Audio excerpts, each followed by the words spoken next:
sort of a story of two halves there. Great first half. Struggling second half. What was your concern? I think it was a great team win.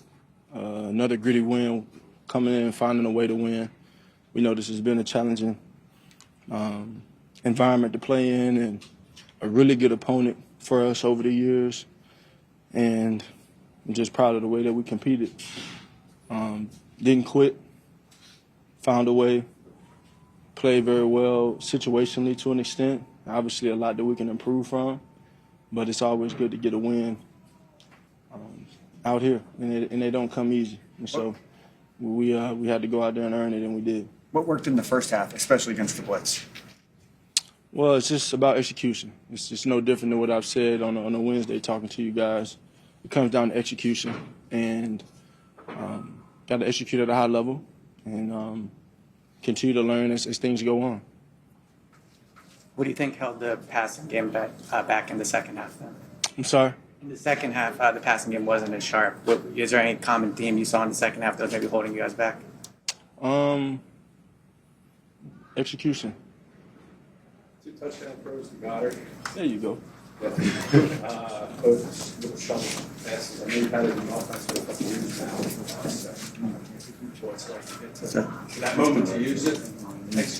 I think that's something that's been in the clip a little bit, and great call by KP, being aggressive in that and letting it rip, and we got a lot of confidence in that. We got a lot of confidence in, honestly, all the things we rep a lot. It's just a matter of going out there and bringing it to light. And so, great way to get in on Dallas, for Dallas on both.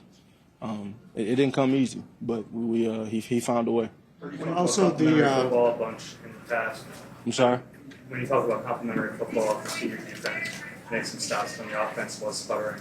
How much did that mean for the offense? I think it's more so, man. I heard Zach Bond said playing team defense, and some guys were banged up. I know we had some guys that had to step in and play within a role that they hadn't been asked to an extent, and they played a hell of a game.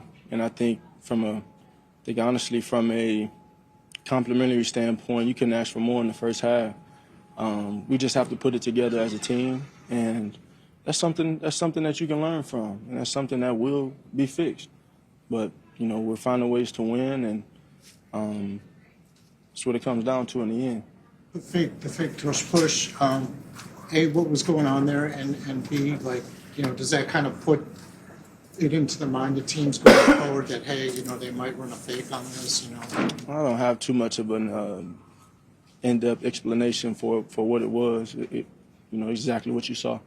It's now been almost a full calendar year since you started and lost the game. I know it's a big picture question, but you think about that run of success, just what does that stat mean to you? Man, it can, you can be on top one day and at the bottom the next, so this game is very humbling, and I take that approach in it, and you just got to be of the notion of getting better, stretching yourself every day, trying to grow every day, having that competitive mentality with things every day. And that's what we have as a team. That's what I have. And just want to continue to build off of that. And speaking of us, Nick said his attitude was don't let good get in the way of great. What's your interpretation of that? Say that again? Nick said his message to the team was don't let good get in the way of great. What's your interpretation of that? This has been his message all week.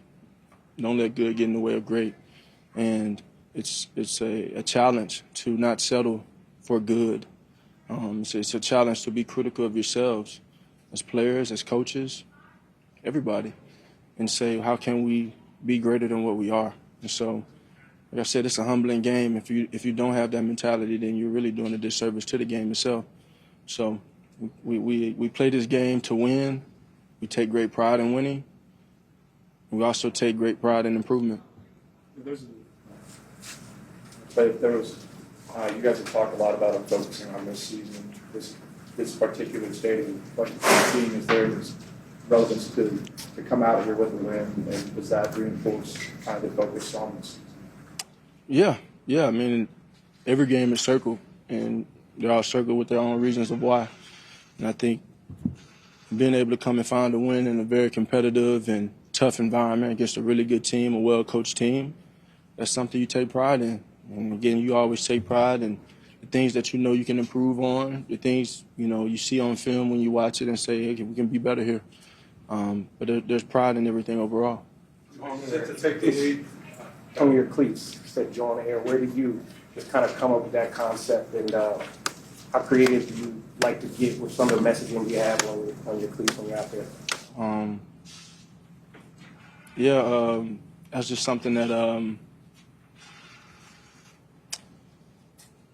John Air. I mean, something unique. John Air came up with it in the off season, and usually when I pick out my cleats, I don't know which one I'm going to wear until maybe when I wake up or when I get to the locker room, trying to have everything available. And I felt like this was an 11 type of day, and it was a John Air type of day, and it held true. So it was good to wear those.